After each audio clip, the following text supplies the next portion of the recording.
2 University of Houston engineering professors are receiving a $2.8 million grant to develop a power source for military drones that is lighter, more efficient, and more cost-effective.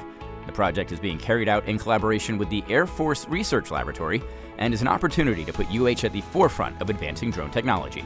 The Andy and Barbara Gessner College of Nursing is celebrating its 10th anniversary.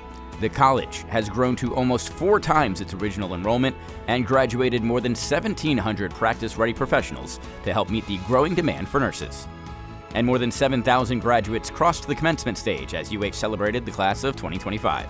More than 5,000 graduates received their bachelor's degree, nearly 1,400 received their master's degree, and nearly 200 received their doctorate. Nearly 1/3 of the class graduated with honors, including 850 cum laude, 908 magna cum laude, and 550 summa cum laude.